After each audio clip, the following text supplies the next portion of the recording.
Welcome, everyone. Another live with Dr. Rick Marks. For those joining in who don't know, I've had COVID for the last month with my whole family. All four of us had it. So you got a cough here. Please ignore the cough, right? It's that post-COVID cough I've been told I'm going to have for a little bit. So, so if you'll just bear with me on that, and maybe just hear the message from my heart, and that and maybe some small way you might find some nugget or value in the next 30 minutes hanging out here with me talking about emotional safety in marriage. We all need to feel safe. That has to do with the primal part of our brain, has to do with this lower part of the brain. This part of our brain always wants to make sure that we feel safe, and not just safe in terms of not being hurt physically or attacked emotionally. We'll talk more about that in our talk today, but also that there's food, air, water, and shelter. We need to feel safe and secure. Safety and security is really it's what your brain does really, really well for you. All right. So we all need to feel safe. But what happens if you don't feel safe in a marriage? What happens if you don't feel secure? What happens if you don't feel that you can be vulnerable? What happens if you don't feel that you can be your true self? That's what I want to talk about today. Now, little short, little history about me. Excuse me. I grew up in a broken home where there was violence. My dad was shot with a cow prod. He had these things called sessions. Now, I never got a session. My little brother got them. I heard them, and it wasn't until, I don't know, 20 years ago, I finally asked him what happened, and he would just say, "Ricky choked me to get me this fist." And so though it wasn't, you always lived in fear of that cow prod or the leather belt. You also always felt this sense that you're never good enough. You're never going to measure up. Why can't you be like everybody else? Those were messages from my stepmother. So it was always this sense of you can never be at rest. Your heart is always anxious and wondering. The only time you really felt at rest is when you went to your room, closed the door, and they just left you alone. And so let's be honest, some of us, Rick Marks included, my wife, she grew up in a broken home with alcoholism and craziness as well. So both of us came into our adult life with a lot of past hurts. So let's be honest, a lot of us come into our marriages already not feeling safe, not feeling safe and secure about who we are. You're not feeling safe and secure about relationships. So what are some of the things that contribute to a person not feeling safe in life? Well, here's some thoughts. Number one, past traumas. Past traumas, be it physical abuse, sexual abuse. I was a Latch Key Kid. All right. And for many years, I was a Latch Key Kid. And I would come home and I would go to the backyard where we had a shed back there, the horses, and we'd keep the key to the back door of the house. So when I would walk home from school, I'd go back there, get the key, come in the back door. Did that all the time. But on one particular day, somebody broke into the house. And I remember the trauma of that. And then finally getting out of the house and running out of the house, not sure if the person was still in there. Not knowing where to go. I was like 9 years old. And so I ran back to the school. The only place I knew to go. I ran back to my school and went into the office there, and I was crying and scared. And one of the teachers came up and gave me a hug and said, "It's okay, Ricky. It's okay, Ricky." And they called the police and they called my parents. Not a word was ever said to me about what that was like for me. It was like, okay, it happened. Let's move on. being shocked with a cow prod, traumas, sexual abuse, physical abuse, the death of a loved one. A lot of traumas in life. And a lot of those traumas in life, we bring with us into our marriages. Got it? So many of us already came into our marriage not feeling safe about the world. Another thing that we bring with us into our marriages that will keep us from feeling safe are our own personal insecurities. Now, I had a belief when I entered the adult world. I'm not good enough. I'm inadequate. I can't measure up. I'll never measure up. Those were messages I picked up from my stepmother in particular. The problem was I incorporated them as my own. So I had a real low self-esteem. I had a really low sense of confidence in myself. I had a really low sense of you name it. Got it? Insecurities ruled my life. I was more governed by fear of failure, fear of being known, fear of never being good enough, fear of never being adequate, fear of never being loved, fear of always being alone. I brought all of that into my marriage. And because I did not know I had those core fears, those insecurities, they're unconsciously projected onto Luella. No wonder I couldn't feel safe with her. Now, she had her own issues for sure. But coming from a childhood with all of that, let's be honest, I didn't feel safe with other people before I met her. Another thing that we bring with us into our marriages that will keep us feeling unsafe are irrational beliefs that you hold to be true. All right, irrational beliefs that you hang on to, that your brain says are actually true about the world. Let me give you some. Albert Ellis, he's a whole school of therapy, right? Rational emotive therapy. One of the things he talks about, and please take this with goodwill. He says people live a life of masturbation, M-U-S-T, masturbation. They live a life of everyone must like me. I must make everybody happy. I must keep people happy. I must make sure no one doesn't like me. You hear the must in that? It's living in extremes. But he calls it masturbation because it's an irrational belief. If you believe you must make everybody happy, then you will live your life in a way to make everybody happy, but you will be miserable because in reality, it's impossible to make everybody happy. So when you come into your adult life, with these irrational beliefs that your brain assumes to be true, you're not going to feel safe because the irrational beliefs are lies. You want some other ones? You'll pick these up in the church community. You cannot be angry. It's a sin to be angry. You must always be loving. You can't feel that way. Those are other irrational beliefs. You have to give up the lies for the truth. It's all right to be angry. It's okay to not feel loved. It's okay to not feel love, etc., etc.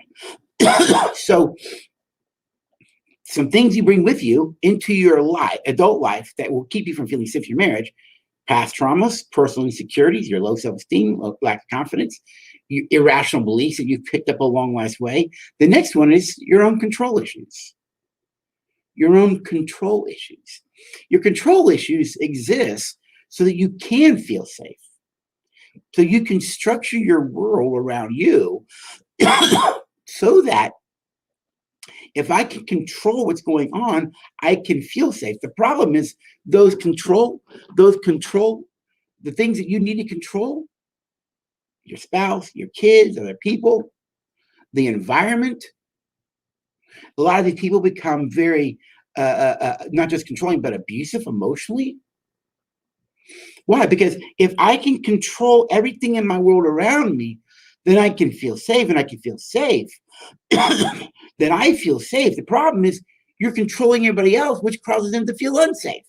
But you're not able to see that. You're not able to see it.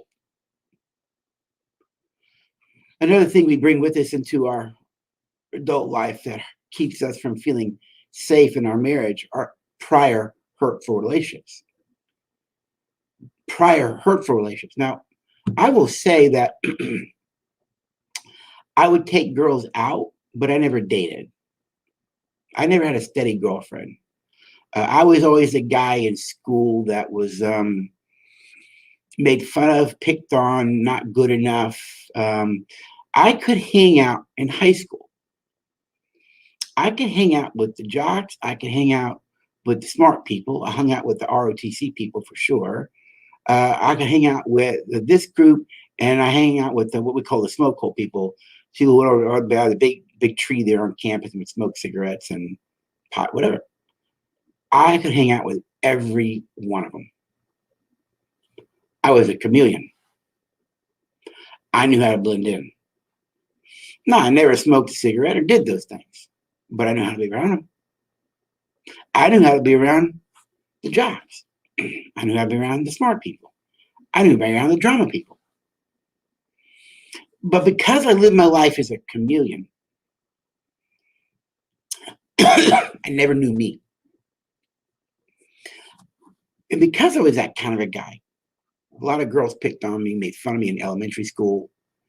And you see, I never ever really, even among kids, felt that I was good enough or mattered. And so when I would ask a girl out, we'd go out, but I was so insecure and fearful. I didn't know what to do. I even doubted myself. So I never had a steady girlfriend growing up. Okay, never did. Go out, but never had a steady girlfriend. I'm not sure if that's good or bad looking back on it. It just was. But I do know this. And all those prior hurtful relationship experiences I've had, not just with my parents, but with certain friends, girls who teased me and made fun of me when I was a kid, all of that got translated onto my future. And unconsciously, that translated onto Luella. So our prior hurtful relationship experiences, if you were someone who dated a lot and got hurt a lot, you take all that with you. This is why second marriages, third marriages don't increase your success rate. They increase your divorce risk because you've not worked through the issues of the past. And you just took those issues in those relationships and brought them to the next one. And the last thing I can think of to mention to you that will keep you from feeling safe in your marriage that you bring with you from your past is if you come from a broken home like I did, whether it's addictions and divorce. Addicted families have a very particular dynamic to them than non-addicted families. The kids from divorced homes tend to divorce, all right? Kids from divorced homes as a group tend to have all the greater social ills than kids from healthy two-parent intact families. And of course, if you come from an abusive family, that contributes. So all of these are things that we bring with us into our adult world that will keep us feeling safe in a marriage. And that's just life. All right. Don't judge it. Don't criticize it. Don't make assumptions about it. It's just life. Get over it. Now, I don't really mean get over it, but you get the point. It's just life. It's what happened. What happened is happened. And here's what I've learned. I am not to blame for what happened. Those are choices my parents made or other people made. Some choices are mine. I own those. However, I am responsible for the effects of what happened on me. Those are my choices. How I let those things play themselves out is on me. So I guess what I want to say this is, as we kind of move forward in this talk, all of these kinds of issues that we bring with us into our adult life can actually hold you captive in your hurts and your pains. All right. They'll hold you, it's like an emotional umbilical cord back there to the past. You're stuck back there. It's like an emotional vacuum that keeps moving you back there. Sadly, though, because there's unresolved anger and hurts from those things, there's also fears and insecurities. A fear that I'll be rejected, a fear that I won't be good enough, a fear that I'll be unlovable, the fear that Luella won't really accept me, et cetera, et cetera. And because past hurts and traumas and things keep us from feeling safe in a marriage, but they also don't allow us to live in the present, which is my point here. They don't allow us to live in the present. Why? Because we're stuck in the issues of the past and we're afraid of what might happen tomorrow. And as long as I live in anger, resentment, hurt, and pain, or in fear and insecurities, I'm robbed of right here, right now, right in this moment. And true healthy living is to live in the present. To live in the present is to be emotionally present to myself, emotionally present to myself, which requires self-awareness and self-control. Being emotionally present to Luella, what's going on in her, and being emotionally present to what is happening. And so the great tragedy of this life is that we can't live in the present, and can you only solve issues in the present, not tainted from the past or fear of tomorrow, but what is actually happening out here. And here's the thing. Because we bring that history with us into our relationships, because we bring that history with us, we then, because we're still hurt, we then transmit our hurts and pains onto other people. We transmit them onto our spouse. We can transmit them into our children. You can transmit them into people at work. Because that stuff ain't going to stay in you. It's going to come out. It's going to come out. And then you created an unhealthy environment, an unsafe environment for the people. It's what I did early in the marriage. It's what Luella did to me early in marriage, because she had her own brokenness and challenges, you see. She had her own expectations of what I'm supposed to be as a husband. I never fit them. Didn't want to fit them, actually. And so we then transmit those pains and hurts onto other people. And this lack of emotional safety, which you bring with you into the relationship,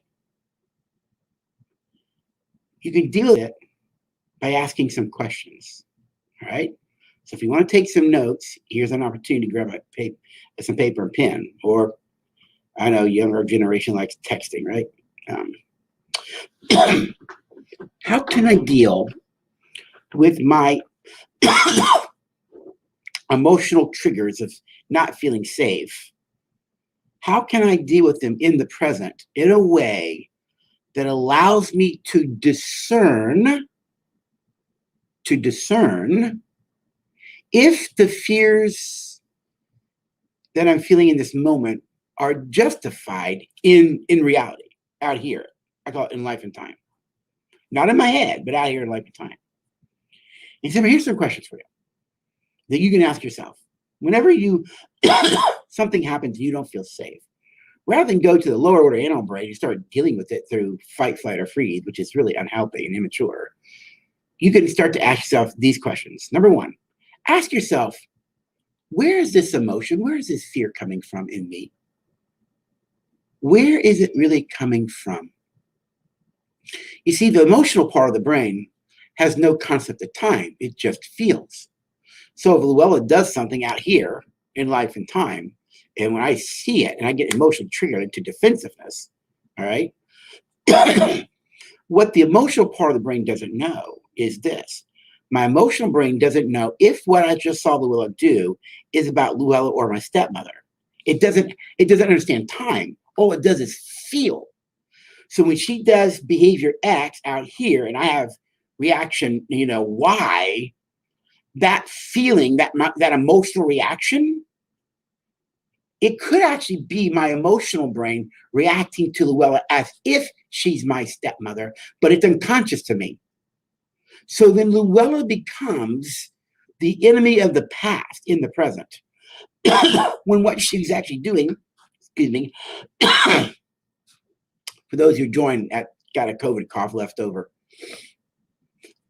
So that my emotional brain doesn't recognize that what she just did here, out here in life and time in the moment, had nothing to do with my stepmother, but unconsciously, that's how my brain picks it up at the emotional level. And now I'm beginning to treat her in the present as if she's the enemy from the past. So ask yourself, where is this emotion coming from? Which leads to the second one then. If this fear, is this fear related to someone or something in my past? Is it related to someone or something in my past? And then once you can figure that out, oh, this is really about that. It's not about Luella. You can ask yourself the third question. What meaning is your brain attaching to what your spouse did? Did you get that? What meaning is your brain attaching to what your spouse did? The brain attaches meaning to everything. And I'll tell you a story that kind of puts all this together here in a minute. And then once you understand the meaning your brain's attaching to it, you can ask yourself this question. Well, in reality, right here, right now, in this moment, is Luella really the enemy? Is she really against me? Was she really acting in ill will? Was she really saying, get out of my life? Was she really saying, I don't want you? Was she really saying, you're not good enough? Was she really saying those things? Or was that my brain's construction from my past? And if you can step out into this present and ask yourself those questions and find the truth, this is the key. Can you allow yourself to vulnerably share that with them, knowing that they'll listen with goodwill and care? Example, early in our marriage, first 8-9 years of marriage, Luella was angry in an argument, and I don't have a problem with that. But 2 times in those first 9 years of marriage, in her frustration, she threatened to leave me. And I was like, how do we go from here to there? It didn't make sense to me. I told Luella many years ago, early in our marriage, if you ever leave me, I'm going to go with you. A divorce is not an option. I love you. You're my good friend. And no matter what, we're going to work this thing out. But I'm not living that way. Right? But here it is, early in our marriage, twice, in 2 different arguments, she throws out leaving. I've never thrown it out. And I forgave both of them. But what I did not know that I did not know is this. Unconsciously, I was left with a question mark in my head. What would it take for you to leave then? If you're going to throw it out, you must be willing to leave. So what would it take for you to leave? And that question mark was unconscious to me. Now let's fast forward about 10 years. Someone in my family was about to go through another divorce. And I was sharing Luella what was going on in that family member's life. And Luella made this comment. Well, if he had done that to me, I would leave too. And I said, why would you leave? She said, because I wouldn't put up with that. And I said, I respect that. I don't think you need to put up with it, but why would you leave? Now, I was in South Florida at the time. She was here in Jacksonville, where we live. And I started to get emotional on the phone to the point where I was trying to hold back tears. And I started crying. She says, what's wrong? I said, I don't know. I didn't know. So I said, I got to go.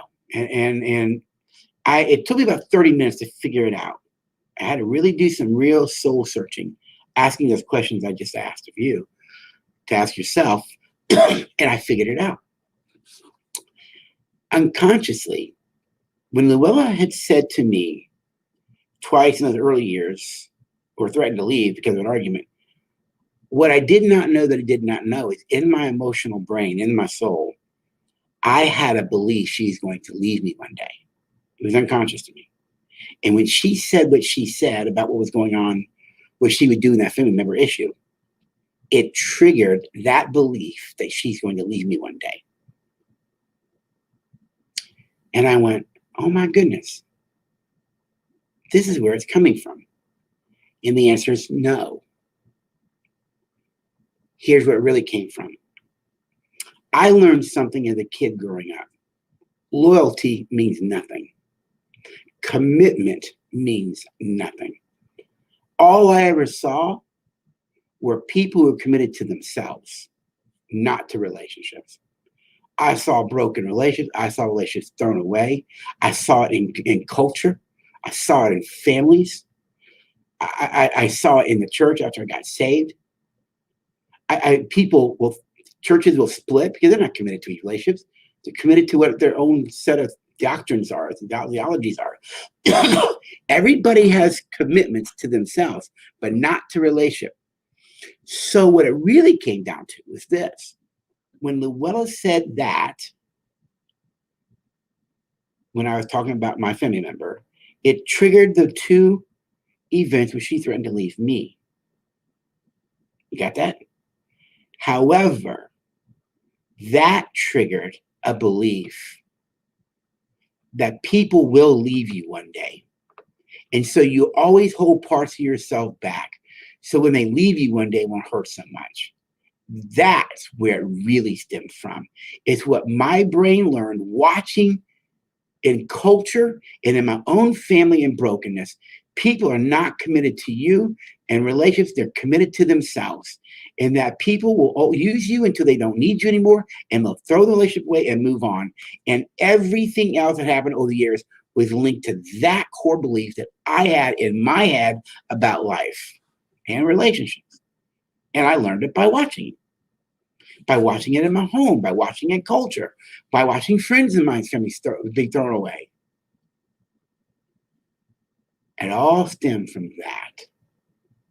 And so I was able then to call Luella back and go, I know where this is coming from. And I told her, don't take this personal. It's not your issue, it's mine. And I was able to share with her where it came from. And the more that I learned to deal with my own unresolved issues that created the inability to feel safe in relationships, the more I could take the risk to feel safe. So what do you need to do to feel safe? Number one, you got to take a risk. You got to take a risk. Talk to your spouse, open up with them, become vulnerable. Listen for each other's deeper relational need in that issue. It may be that person's just looking for affection or attention or acceptance or approval or respect or appreciation from you. You have to listen for the deeper relational needs. And Relate Well, we actually identify those 10 relational needs and how to listen for them and how to communicate around those things, all right? And then care for how it is for them. You don't have to agree. Luella didn't have to agree with what my brain was saying, but she did care. She did care. And then find agreements that work for the relationship so that you can create safety for both of you in the marriage. I hope maybe some small way this helps you think about what we bring with us from our childhood that prevents us from being safe. Now, let me say this as we kind of wrap up. There are some areas, excuse me, 3 particular areas in any marriage that you have to feel safe in. Number one, I have to feel emotionally safe with you. I got to feel emotionally safe with you. That I can be vulnerable, that I can share my hurts and my fears and my pains. All right. And that as I share my hurts and my fears and my pains, you're going to listen and care. I get to be me. I don't have to wear a mask, a false self. I can be the true self. We also need to feel safe in terms of food, air, water, and shelter. Got it? Those are the basics of survival. So we need to feel safe in our survival needs. We need to feel safe in emotional needs. And I need to feel safe. I need to feel safe physically. You're not going to hit me. You're not going to throw things at me. You're not going to get in the way, intimidate me. All right? Those things that make me feel physically threatened. And the fourth one, I need to feel intellectually safe. I have the right to my thoughts, to my perceptions, to my perspectives about life. And you can Honor and respect them. You may have to agree, but you'll honor and respect them. We need to feel safe in terms of food, air, water, shelter, those basic survival needs. I need to feel safe physically. You're not going to hit me, hurt me. I need to feel safe emotionally. I can be my true self with you. And I need to know in that emotional safety, I can think the way I want to think. I have the right to own my feelings and thoughts, and you will honor and respect them. You don't have to agree with them. We need to feel safe in those areas. Now, today's talk are about the things that we bring with us to create that hinder ourselves from being able to create a sense of safety because of our own issues. But I'm going to wrap up with this. If you are emotionally abusive, physically abusive, intellectually abusive, spiritually abusive, if you are those things, then that person will never feel safe with you until you change who you are. We need to be able to live a life of love and maturity so that no matter what we do, we create a place that is safe for our partners to be the best version of themselves. This is Dr. Rick. I hope in some small way this might have encouraged you today. Have a blessed rest of the week. Bye.